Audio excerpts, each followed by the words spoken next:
लोकशाहीर साहित्यरत्न डॉक्टर अण्णाभाऊ साठे यांच्या जयंतीनिमित्त आमदार विवेक कोल्हे यांचे अभिवादन।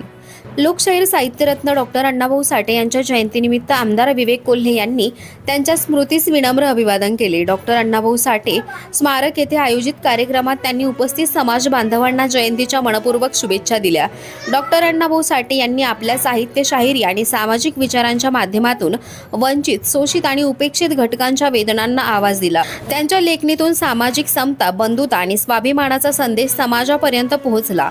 त्यांच्या विचारांचा आणि कार्याचा आदर्श पुढील पिढ्यांसाठी प्रेरणादायी असल्याचे आमदार विवेक कोल्हे यांनी यावेळी सांगितले। जयंतीनिमित्त डॉक्टर अण्णाभाऊ साठे स्मारक येथे आयोजित रक्तदान शिबिरात आमदार विवेक कोल्हे यांनी स्वतः रक्तदान करून सामाजिक बांधिलकीचा संदेश दिला। समाजातील प्रत्येक घटकांचे सामाजिक उपक्रमांमध्ये सहभागी होत गरजूंच्या मदतीसाठी पुढाकार घ्यावा असे आवाहन त्यांनी केले।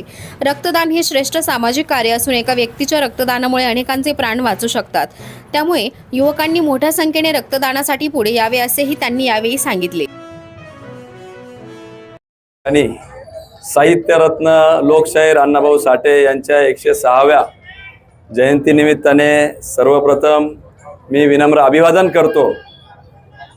निश्चितपणाने एक वेगळा आनंद या ठिकाणी आजच्या दिवस समाज बांधव, सर्व साहित्यिक, सर्वच तळागाळातील वंचित, शोषितांचा आवाज साहित्याच्या माध्यमातून अटकेपार पोहोचवण्याचं काम लोकशाहीरांनी केलं आणि त्यांचं कार्य पुढच्या पिढीला प्रेरणादायी व्हावं म्हणून 40 वर्षापूर्वी स्वर्गीय शंकररावजी कोल्हे साहेब असतील, त्यावेळेस तत्कालीन सर्वच राक्षे असतील, बागुल असतील, या सगळ्या मंडळींनी त्यावेळेस संकल्प केला की लोकशाहीरांचा कुठेही त्या ठिकाणी पुतळा नाही। आणि म्हणून भारतातील नव्हे जगातील, कारण की आता फक्त भारतापुरती अण्णाभाऊंचं कार्य मर्यादित राहिलेलं नाही, त्या ठिकाणी रशियासारख्या ठिकाणी आदरणीय देवेंद्रजी फडणवीस साहेबांच्या हस्ते लोकशाहीरांचा पुतळा त्या ठिकाणी अनावरण झालेला आहे।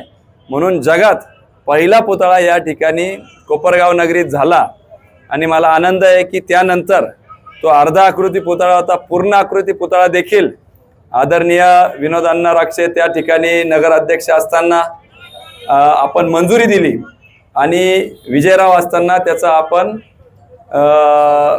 स्वागत मिरवणूक त्या ठिकाणी आपण काढली होती।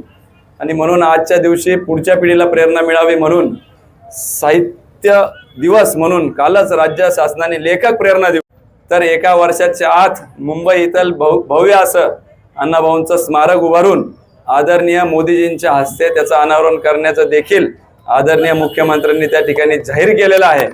आणि त्याच्यामुळं त्यांचं कार्य, त्यांचं लेखन पुढच्या पिढीला निश्चितपणाने प्रेरणादायी राहील। आजच्या दिवशी मी पुन्हा एकदा लोकशाहीर अण्णाभाऊ साठे यांना विनम्र अभिवादन करतो आणि त्यांचं कार्य, त्यांनी दिलेले संदेश आपण अंगीकृत करून पुढे चालावं हीच त्यांना खऱ्या अर्थाने अभिवादन राहील हे मी समजतो आणि थांबतो। धन्यवाद।